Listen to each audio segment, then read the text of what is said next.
Hello, everybody, and welcome to Grow with Inbound 2021. My name is Matthew Creswick. I'm the CMO here at Huble Digital, and I'm delighted to be opening the event today from Singapore, where my fantastic guest for this session, Irina Chuchkina, is also based. Before we get into things, however, a second big thank you to everybody in attendance today. This is the fourth Grow with Inbound event we have run, 4 years on the trot. This year, the second time we've run it as a virtual event. However, fingers crossed, hopefully next year, if all goes well, we'll be able to run face-to-face events from our offices here in Singapore, but also in London, Germany, Chicago, and Cape Town. Now, the beauty of an online event, however, is that so many of you can join us today from all over the world.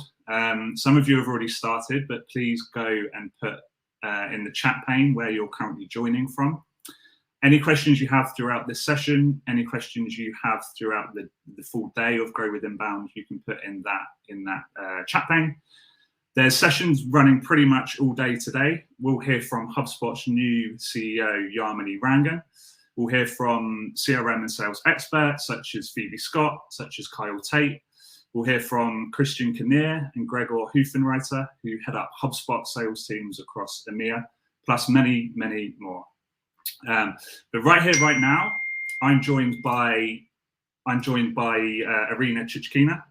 Irina is the CMO of Thunes, a company that powers payments and collections for some of the world's fastest growing companies. Irina has previously worked at Visa, Grab, and Rapid, which we'll talk about a little bit more, but with great experience across the fintech industry. Now, if you're in a marketing role, I think we're going to get some absolute gold from this session, specifically around how to develop your career in marketing. So, Irina, welcome to Grow with Inbound. And thank you for having me. It is a pleasure to join you today, Matt. Awesome stuff. So, Irina, let's crack straight into it. First of all, congratulations on your recent move to Thunes. I know you've been in the role for 3 or 4 months now. But perhaps to start, if we try and take it back a little bit, how did you get into marketing? Why did you get into marketing? And perhaps you could just share a little bit of background on the kind of earlier stages of your career up until the point now where you're at Thunes. So I think I was lucky. I was actually really fast, really quick to realize that marketing is my passion, and it was just about selecting the right company. So back in the early 2000s, when I was making my first career choices, I joined a very small publishing house, almost a startup, if you want, and I joined them as a marketing intern. However, very quickly, I was converted into a full-time marketing manager, and then literally a few months after, I was promoted to lead to lead a small team of 4 people, and basically run marketing and sales. So now imagine me, 22, and all you know about marketing is that everything you read in books, everything you prefer, well, something that your professors taught you at school, but real life doesn't necessarily always, apply, and follow those rules. And I need to do that. There was no Grow with Inbound back then. There was no virtual events that I could join. So there was a little bit of reading on the internet even then on the blogs, but probably wasn't enough. So as much as I enjoyed the role and I enjoyed the responsibility, I very quickly realized that I want to, I have some knowledge gaps and I really want to learn from the marketing sort of experts and gurus, so people that actually know how to do real life marketing. So you would think that I would go to Coca-Cola or P&G or any of the large agencies. Maybe no, I actually went and joined a retail bank, because back then in the early 2000s, there was a lot of boom back in Russia where I was from. The boom was happening in banking and telcos, the mobile networks and mobile companies. And the banks were appearing and establishing their brands, they were leading pretty much the airtime. So I've joined a fresh bank, and the beauty of it is that it had brilliant people, it had great resources, and it had really strong leadership on the team. So I've learned a lot. It was growing super fast. At the end, when I was leaving, it was one of the top 3 banks in country. And yeah, I definitely picked up a lot from that. But after spending some time learning how to promote credit cards, I decided that I now want to join the sort of the international marketing community, and I've jumped on to join Visa, which is the international card scheme, and also had the most amazing time there for about almost 7 years all in all that I spent at Visa. Visa team was extremely lean. We only had about 5 or 6 people that did literally everything. They did all sorts of really large Olympic Games types of campaigns and activations. We launched new products. We supported events and festivals, partner marketing, customer activities. We started to create our first social media channels and campaigns and competitions. So that was also a pretty interesting and very steep growth. And then I decided that I wanted to also expand my knowledge or understanding of the business beyond just marketing. I went to do my MBA. That's when 7 years ago I moved to Singapore with my family and to study at INSEAD. And after the business school, when I actually had probably a much better understanding of the business beyond just the boundaries of the marketing family department, I thought that it was also time for me to go back to that exciting and dynamic world of startups, so away from corporate, and actually start reapplying some of those big and proper marketing tools and knowledge in the environment that it had no rules, no limitations, and could allow me to do and experiment on things a little bit more. So I joined Grab. That was in the early 2017. And I was in charge of partner marketing across the region. And that was actually a very exciting scope because you are basically responsible for trying to drive collaborations, finding the right partners that would either drive the business or would drive and grow the share of heart. That's how I grabbed those sort of things were called. So basically the loyalty. So some of them, the first collaborations that I was in charge of or involved in were things, like a joint campaign with Tinder or another joint campaign with Disney on activating Star Wars. So that was really fun. And then you get pulled into all sorts of other things, exciting things. So one of the things that I was pulled in, I launched Grab Rewards, which is the loyalty program of the pretty much the largest loyalty program platform now across Southeast Asia by number of users. And then Grab was also coming up with that idea of becoming not just a ride-hailing app, but also a super app. So we started to add more and more verticals. So naturally, as someone who has some experience in payments, I was also dragged and pulled into the discussions about the fintech kind of development, the fintech evolution. So how do we launch the wallet? How do you launch financial services? And hopefully I contributed to something good and positive experience for anyone who's using GrabPay now. So that ended up with, ended up being a very, very enriching and immensely interesting experience. But it also made me realize how payments actually and those fintech financial solutions are becoming the secret source of growth and profitability for some of those companies. And we're seeing that a lot more. The phenomenon is called embedded finance, and I decided to join a company that actually was enabling or helping to that vision to come together.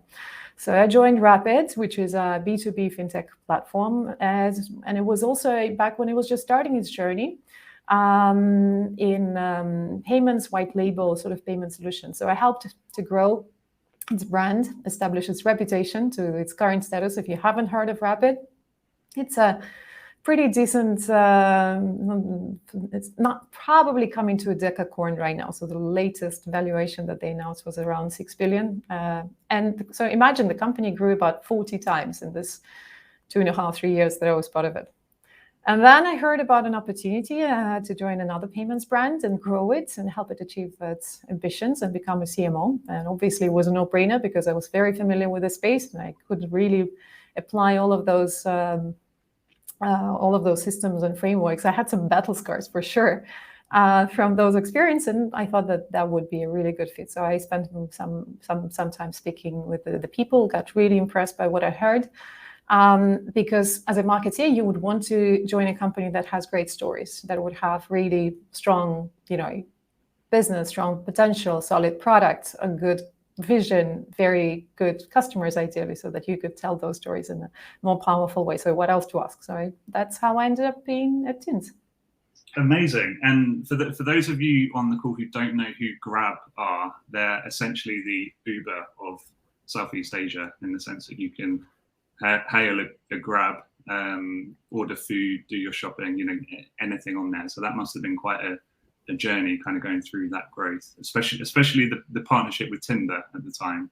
Oh yeah, that was lovely. Interesting campaign to work on. But so I guess, Irina, so you, like I said at the start, you joined Thunes, we said about 100 days ago, the kind of, well documented 100 days in a new role. And at Rapid, you were head of brand and communications, and you're in a slightly different role now, obviously at Thunes, being chief marketing officer. And I guess I'm interested to understand what your day-to-day looked like, or kind of what are the differences in that switch of role from kind of being very brand and comms focused to being, running the marketing show as such. Yeah, for sure. So definitely. So first of all, I am definitely having a blast of a time. It's actually really phenomenal. And it has been, despite the fact that I had quite a lot of the industry experience, it's still been a very steep learning curve. And I think you see and you feel different. You're exposed to different things. And I think there's probably three big changes that I wanted to tell you about. One is indeed the exposure.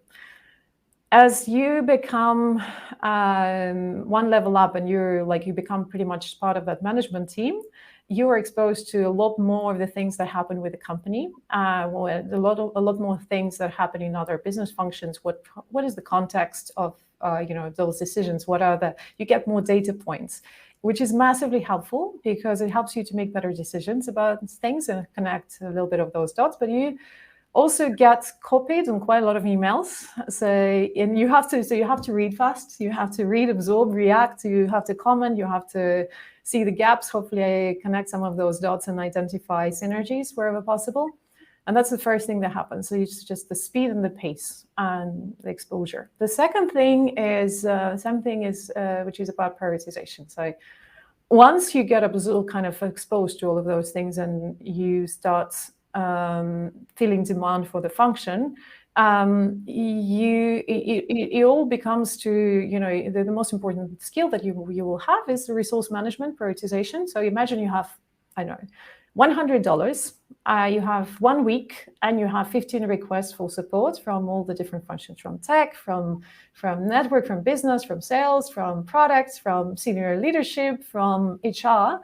And you have a little bit of your own ideas about what to do with that money, and that resource. So what do you do, and how do you make those decisions? What can drive the most impact?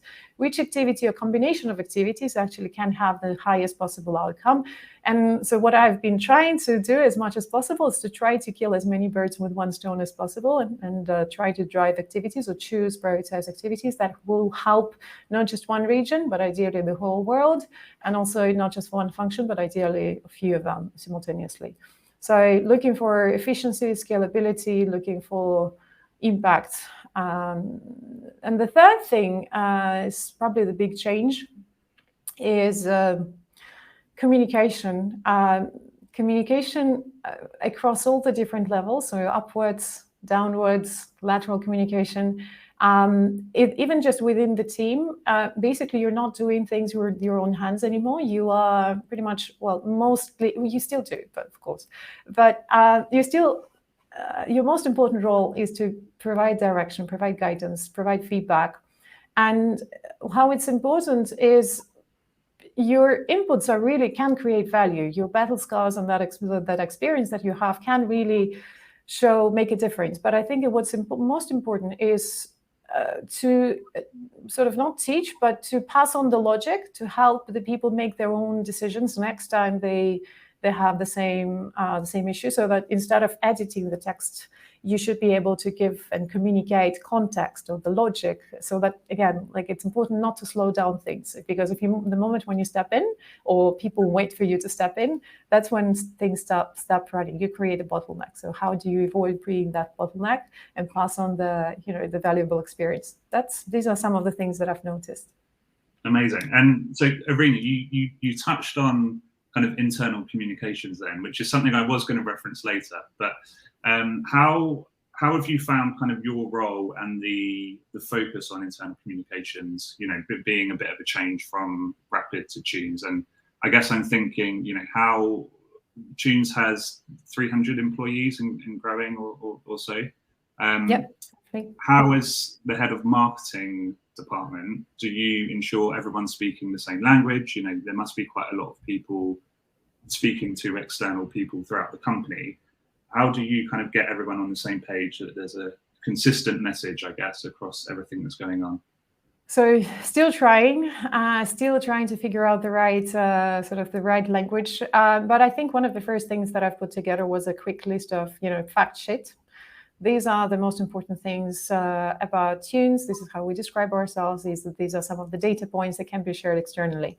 That's one of the things. Another really interesting tip that I've picked up, I believe from Salesforce, most likely from someone from that I know in this company, is that actually they make most of their client-focused staff go through a communications training, and the purpose of it is to master the pitch and to make sure that everyone's consistent. And people are actually even going through some sort of a certification on whether or not, so you pass a test on whether or not you actually are telling it in the right way. I'm not sure whether we'll go into the certification state, but I think it should be part of the onboarding experience for most of the employees about how do you tell the Thunes story, the brand story. And I think that it has many different layers, and some of them are factual, but many of this is about interpretations.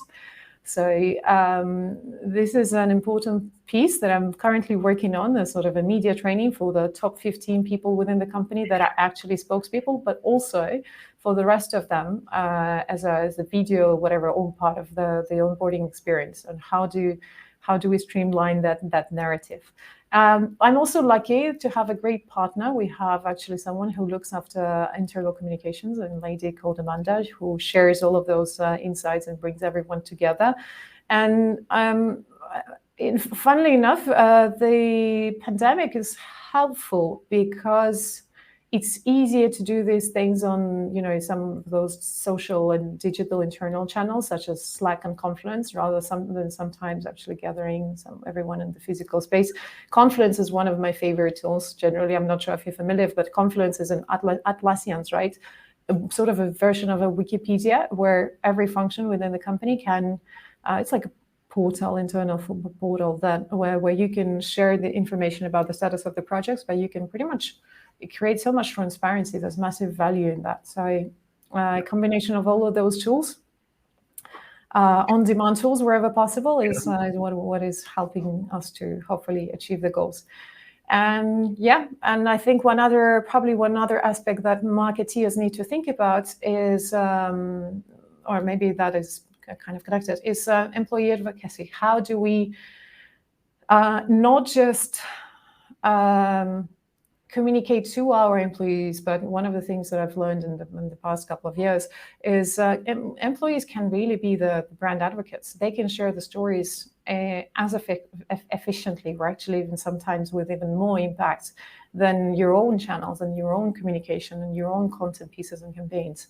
So turning them and equipping them with all of those tools to tell the good story, giving them sometimes a little bit of a nudge, but also giving them the right instruments is something that is absolutely the role of the CMO, at least these days. Yeah, no, absolutely. The communication training for internal employees is something that I haven't heard of before. So that sounds great. I'm tempted to get everyone at the Huble Digital team to go through some sort of training like that. Okay, awesome. So Irina, you obviously mentioned that Irina at 22 started working at a bank in Russia. Visa, Grab, Rapid, and Thunes, all in the kind of financial and financial technology sector. I guess, was that a conscious decision by you to stay in that lane as an industry?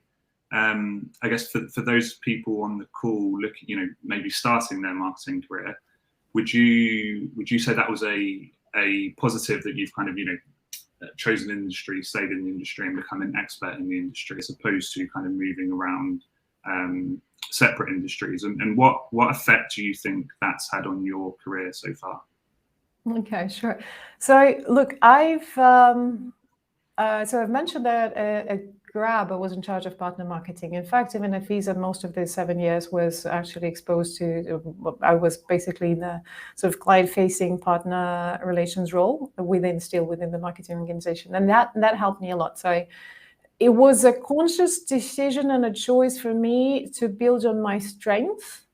And yet at the same time, I was actually trying to build as much, at least empathy with other segments and verticals and types of businesses as possible.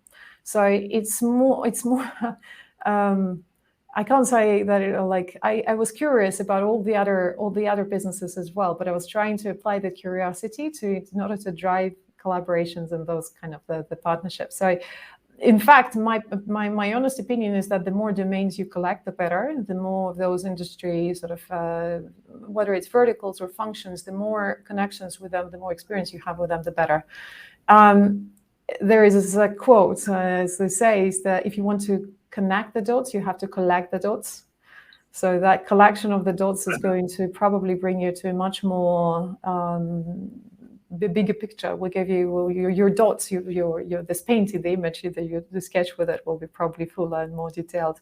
So in my case, I think the dots were indeed on the fintech and payments, but there were a few more. So I definitely tried multiple domains within marketing, and that includes not just partnerships and PR, but also digital marketing, campaign management, CRM, social. Like there's a bunch of those content and events, and all of those pieces are very familiar to me.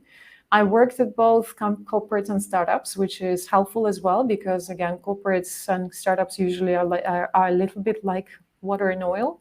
They don't understand how to work with each other unless you have some people that worked across both. I worked across both B2B and B2C, and that's massively different in the world of marketing for sure. And there's also a kind of a type of company that is B2B2C. So, and I've also worked across multiple geographies in Europe as well as in Asia. And in Asia, the fact that I'm now in Singapore, the reason why I'm here and why I'm so excited is because you're exposed to so many different models and ways of thinking. From Australia and New Zealand, you have countries such as India and China that are all very unique. You have Japan and Korea that are all like almost like a very unique species in its own. And then you have Myanmar and Cambodia and Thailand and Vietnam, and all of them are teaching you something. So it's all of those pieces are coming together to me now. And I guess what I've learned so much the most is actually trying to empathize with, not to apply, first of all, there's definitely no one size fits all that fits and serves most of those markets. There's power of localization and customization, but at the same time, there are some patterns that you can bring from one industry to another, from one region to another, from one market to another, and from one project to another. Awesome. Okay, so I guess that's kind of focusing on the industry specialism. Obviously, I referenced earlier that you've moved from a role being brand and communications to a role being chief marketing officer. Now, I remember hearing Dave Gethart, who's the chief brand officer of Drift, talk about how kind of one of his best realizations in his role that allowed him to develop was when he realized that he didn't have to be the guy who was hot on building really automated technical workflows in marketing, or having that huge kind of tech focus. We talk about kind of T-shaped people in all jobs, but in marketing, meaning kind of breadth of knowledge across all marketing areas, and then having a pillar of specialism. How would you kind of say your pillar of specialism being kind of coming from a brand and comms background, or like a partner background, but also kind of looking forward again for people on the call? What advice would you give to people where there's a ton of things you could learn and you could focus on? How do you kind of focus on maybe one pillar and deciding what that is? Well, I think everyone's choice probably should be driven by their own passion points. As we know, there are artists and there are scientists, and then there's probably also people that like to communicate. So that choice is definitely personal. Should be based on personal biases. And I think personally, T-shaped is great. I used to be T-shaped for a really long time.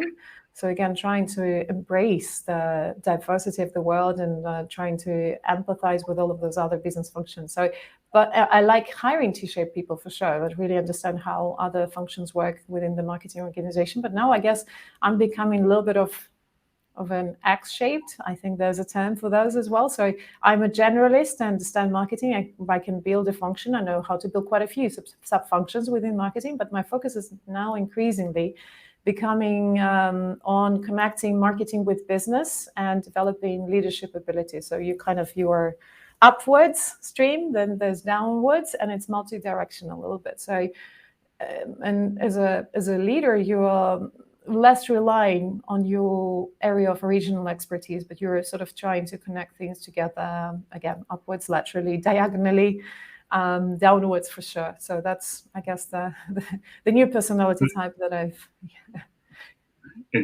made. Okay, no, cool. And I guess who have you learned from, Irina? So I guess kind of I'm thinking two main areas here. One, have you had a mentor before?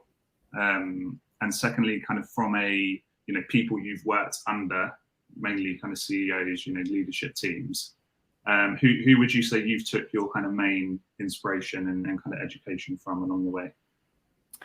I was indeed very lucky to have mentors to ask for advice. Not necessarily I didn't necessarily word it that way. Can you please be my mentor? No, but I was definitely getting a lot of support and asking for support from leaders, typically within my organizations. I had two amazing bosses at Visa, and they taught me a lot. One was in Russia. Another one was a global lead. Well, basically, he was the global CMO. He then became the CMO of Facebook, Antonio Lucia. He told me about two really important things, and two advice that he gave me is first one, for fast-growing companies and startups, he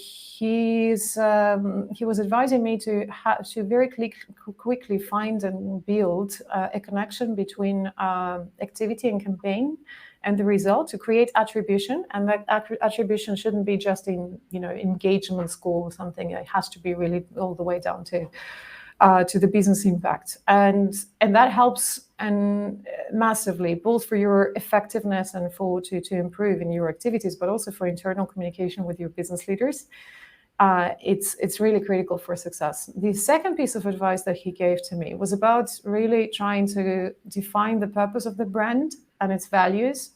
And then once you define them, to start communicating them. And if you communicate them consistently, that's something that can make a huge amount of difference, and is so much more important in the long term than coming up with cool promotions, because that, like, those core values about the purpose of your raison d'être in the world is something that is standing out much more and is much more memorable for the companies. So for instance, and I have one specific example at Thunes that I'm excited about. At Thunes, we've now come up with a new project that is called Turning Transactions into Actions. I'm sure this is probably the first time I'm sharing it. So, but basically, it's a project that would have multiple pillars and activities around it, including sustainability, financial inclusion, including some of our CSR. But I think that's it's less about the CSR. It's about what is the role that we get to play in the world. And I really I'm really looking forward to showing and sharing more about that. But also, so these are some of the mentors from the sort of marketing organization. But I think my other mentors and very important supporters these days, especially these days, are coming from the outside of the marketing function. So it's people that are senior leaders across technology and fintech, financial services, maybe some other companies. They're leaders and they're friends. Sometimes they're former bosses. Sometimes they come from completely different places. Some of them are female, and I'm definitely looking at sharing and creating more sort of the supporting structures of people that are connected by different channels on different connected, like passions. So I do make a specific effort to actually connect with them and exchange notes, discuss challenges that we're facing, building on each other's strengths. I have some of my classmates from INSEAD, including people from like Brazil, very, very different locations that we're trying to connect and chat about just the difference in terms of the trends that we're seeing. Comparing notes again is very important. Okay, amazing. And so, Irina, you mentioned that earlier around marketing being a resource to the whole company. How I guess you as an individual person in a marketing team, but you kind of managing a marketing team, how do you make sure that marketing are working on the key things that are important for you and within your team, rather than kind of focusing on other external factors that marketing need to work on that are essentially being kind of driven by the rest of the company? So I guess how do you and your team kind of, I guess, work on the stuff that matters rather than working on somebody else's priorities? So this is my biggest fear, and probably the challenge that most leaders, especially marketing leaders, have to deal with. And this is that it's really, really easy to become reactive. It is really easy to become driven by other people's business priorities and urgencies and other things. I've listened to a session last week of an author, book author called, his name is Peter Hinson. He was the author of the original Never Normal, kind of No Normal. I think the book is called No Normal, New Normal. But the point he was actually making was really interesting. It stuck to me. So there is almost like the today's agenda, tomorrow's agenda, and then there is after tomorrow. So which is tactical, sort of midterm, next quarter, next year planning. And then after tomorrow is the big vision that you have to really spend some time thinking about. And people like to think that they spend 70% on today, 20% on tomorrow, and 10% on after tomorrow. In reality, it's more like 93, 3, and 0. Meaning that we do think a lot about the urgent things that are currently on our plate that will be launched for someone this week, for someone this month, or like in the social, really short term thinking. 3% is about the things that will define our next year, something about hiring new people, something about budget planning, maybe for some people a little more, but typically it's very easy to forget about that after tomorrow, that long-term visionary, something that will really help to drive the needle. And unfortunately, I think what sometimes is happening is that our business function, or I don't know, finance business partners, or all of the other people, they look at results right now, and it's hard. Sometimes it's really hard to justify brand or reputation sort of campaign, something that doesn't really necessarily immediately connect to the sales outcome. So, and that's why I think the CMO should be definitely trying to find some harmony between brand building and reputation building that may not necessarily immediately turn and come into leads. Market development is as important, at least as important as the lead generation and inbound pipeline. So building that pipeline. So. But yeah, so these are some of the things. One specific and more tactical hack that I try to dive with my team is trying to templatize as many things as possible so that we don't have to go through those kind of loops again and again. So trying to create simple and repeatable processes and building on past successes and past structure, so checklists. But also just coming back to my specific, like me personally, final comment. And I'm really, really interested to hear your tips here. So my final tip, not tip, but a personal habit is not actually keeping my mailbox open, because I tend to react to it and I don't want to be distracted. Opening the mailbox maybe 3 times a day as opposed to having it on all the time. Blocking time for sure for important tasks and focus time. So that's just when you need to build something, it's close to impossible to find time for it. You end up spending like sitting on something in the middle of the night when there's no calls and people take any of the untaken time on your calendar too easily. So that's my tip. Yeah. What do you do, Matt? Well, I think inbox 0 is a life changer from my perspective.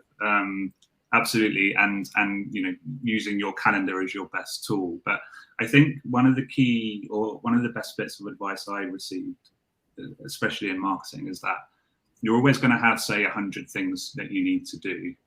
20 of them are urgent in quotation marks, and 5 of them are the things that are going to make the difference for you, as you referenced, Irina, kind of over the next 1 or 2 years rather than over the next 1 or 2 days. And for me, it was kind of an understanding of you need to be able to work on the 5 things that are going to make the biggest difference longer term, and not feel bad about the other 95 that you're kind of leaving behind. And it's almost the guilt of, what about the other 95 things that I haven't done, which kind of kicks me. But if you do focus on the 5, that's how, from my perspective, that's how you can kind of see the best growth longer term. And it brings me back to the point of communication. So managing other people's expectations as to what are you currently looking at, and when are you going to pick up their item, or if not, why is that, and what should they adjust, I think is also really critical. So people need to know. People around us need to know. Absolutely. Okay, so Irina, you, as I've mentioned a couple of times, kind of 100 days into Thunes, if we kind of focus on how to build a marketing team for a second, I guess moving into a new role like this, do you go into the role thinking, right, I know the kind of structure of team I want to hire and I want to build? Or is it a case of you kind of moving into the company, kind of finding your feet, and then pivoting from that point onwards? And I suppose on that question, I'm looking at both employees, as in who are we hiring, who's already in the company, but also how you use things like freelancers or agencies or consultancies along the way. How do you kind of tackle that I say problem, that challenge maybe? Oh yeah, for sure. Right. So look, we're a very small team, despite the fact that we have about, as I said, around 300 people around the world. In general, marketing team is very, very lean, which at this stage is okay, but obviously we will keep growing it. I think how I'm going to hire is basically first start with a global level, so a global company. We have to build a global corporate sort of holistic view first. And I do believe that marketing is a combination of art and science. And there are people that are artists that would typically be looking at brand and comms and content, that are a little bit more on the creative side, either the visual part of the creative side or the kind of the verbal part of the storytelling, or a combination. Ideally, combination would work very well wherever possible. So the first 2 hires would be to support this sort of the arts and the science. The arts would be basically, I'm currently hiring for the head of brand and comms. And then the scientist that we're looking for is the person who can build the marketing infrastructure, the MarTech stack, identify the right tool solutions, and start building our performance marketing engines and all of our programs, and really looking at driving growth. It's really hard to find people that can do somehow a combination of the both. But I think if I were, once again, one of the things that if you're looking at some sort of advice or something, if you can be empathetic or somehow a little bit more ambidextrous and try to combine your abilities and across both data-driven marketing as well as some versions of the creative marketing, that can definitely be a superpower. So these are the pieces, the elements that I feel are really critical for the marketing organization. And then after we grow the global layer, that's when we will start going regional. I actually quite enjoy being part of the regional teams, because that's where you can really have this absolutely holistic experience. And you are working at I can't say it's smaller scale. The region is still like a continent typically, but it's much closer to the business. It's much closer to the market, and it gives you a complete 360 view on all the tools, channels, and instruments. This is the layer that we'll start building starting from Q1. So covering our 6 core regions. Africa, Asia Pacific, Greater China, Middle East, Europe, and the Americas. So that's my plan so far. Now to the second part of your question, how do you balance? How do you build this whole system of agencies, in-house recruitment, freelancers, and everyone. What's the structure for that? Everyone's needs a little bit different. At the stage where we are right now, I think we are trying to have a mix, obviously still, but in-house is for your everyday attention, everyday needs, and also in-house is for the experimentation as well, for things that you want to, where your manpower, your resource would be higher than possibly the cost. Small micro pilot campaigns or some of those those things that you would want to try. Freelancers, I would basically we engage them for any one-off ad hoc support, and when we know exactly what we need, when there is a very specific and determined scope and timeline for that. And agencies, I would probably engage agencies for large and complex projects when we need a variety of different talents, when we need multiple different pieces and we don't know how to solve a specific problem. But also agencies are changing these days. I'm loving it. The fact that agencies are becoming more consultative and not necessarily one-dimensional, that are starting to drive, and again, same point, connect all of the dots, some of the pieces together, and work across different functional expertise. These are the types of agencies that I really enjoy working with. Amazing. Does that answer your question? Absolutely. Irina, our time is very quickly running out. As much as I'd like to, I could sit here all day and speak to you about this. Now, as we come to a couple of minutes left of the session, we are asking everybody in each session today for one piece of advice to finish. So for yours, it's going to be focused towards, marketing directors, marketing managers. One piece of advice for anyone in a marketing role who's looking to really kind of develop their career in 2022. Okay, so my piece of advice would be, don't be complacent. If you think you know something, accept the fact that you're never going to be an ultimate expert. So let me explain that, of course. But basically, we live in the era, if you look even at the innovation, 100 years ago, the speed of innovation was slower, much slower than what it is right now. We live in the era of super fast, systemic shifts across every dimension. So, and it's not just, it's a little bit about the pandemic, but also about all the other things. Technology is changing everything.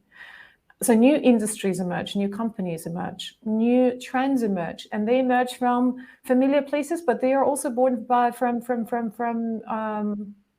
even the generations. By the time you mature in your marketing skill set, the new generation is born that you don't necessarily connect to. Your kids and teenagers are on new types of channels. They are developing new terms that you may not be familiar with. And the metaverse is going to definitely drive a lot of changes, and it's going to drive and change the way we interact with each other. So if you're not yet explore, be curious. If you're not there, if you're not yet exploring some of those new channels, if you're not yet on TikTok, go on TikTok. If you're not on Twitter, you should absolutely be on Twitter. And then there is Discord, for instance, which is like a separate communication universe, and all sorts of other things. So if there's anything fluid right now, that is the skill set. We used to learn just once, the university, one skill for a whole lifetime.